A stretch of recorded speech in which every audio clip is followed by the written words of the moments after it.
Emily Daniels had always dreamed of becoming a mother.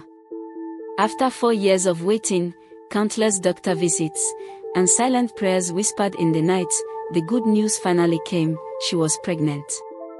Her husband, Michael, lifted her off her feet that morning when the doctor confirmed it.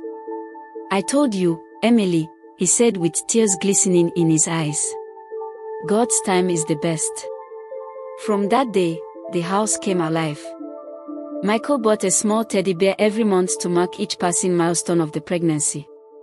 Emily's younger sister, Sarah, moved in with them to help her. But things weren't smooth. Emily's pregnancy was fragile. She suffered constant dizziness, sleepless nights, and intense abdominal pain in her 7th month. The doctor had warned Michael. "Her condition is delicate. She must not stress or face any emotional shock." So Michael did everything: cooked, cleaned, sang lullabies to her belly, and even read bedtime stories to their unborn child. Life was finally smiling at them. Until that night. It was a stormy evening when Emily's water broke. Michael rushed her to City Central Hospital, his heart pounding like a drum. The streets were half flooded, and thunder roared overhead. "Don't worry," he whispered, clutching her hand. "Everything will be fine." At the hospital, 3 nurses attended to her: Nurse Joy, Nurse Ifinanya, and Nurse Chika. They were young, kind, and wore warm smiles despite the rain. Emily remembered Michael teasing them. "Are you sisters? You all look alike." They laughed, easing the tension in the room. After hours of labor, screams, and sweat, Emily gave birth to a beautiful baby girl. When the baby cried, Emily cried harder, tears of relief, joy, and exhaustion.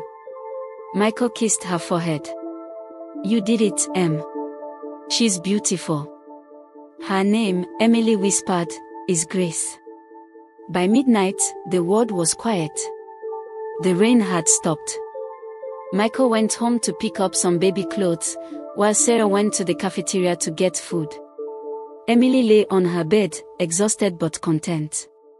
Baby Grace was asleep in a cot beside her, wrapped in a soft pink blanket. The rhythmic sound of her breathing soothed Emily's heart. Then, the door creaked. Emily opened her eyes slightly. A tall, plump nurse walked in, wearing a large nose mask that covered most of her face. Her footsteps were slow, careful, as if she didn't want to wake anyone. At first, Emily thought nothing of it. But then she noticed something: the nurse's uniform looked slightly different, and her movements were strange. The real nurses she had met were slim. This one wasn't. And she didn't greet or check Emily's chart. She went straight to the baby's cot. Emily watched through half-closed eyes as the woman bent over, gently lifted baby Grace, and started tiptoeing toward the door. Her heart froze. "What is she doing with my baby?" Emily sat up sharply. "Where are you taking my baby to?" she asked, her voice trembling. The nurse flinched. Her hand shook slightly. Then she chuckled, a nervous, forced sound.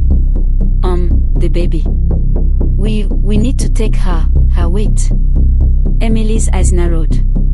"Her weight? You already did that." The woman stuttered. "No. I mean, it wasn't complete. We just... Give me my baby." Emily's voice cracked, tears welling in her eyes. The woman hesitated, then slowly returned the baby. As soon as Emily clutched Grace to her chest, the woman turned and hurried out of the ward. But fate was waiting at the door.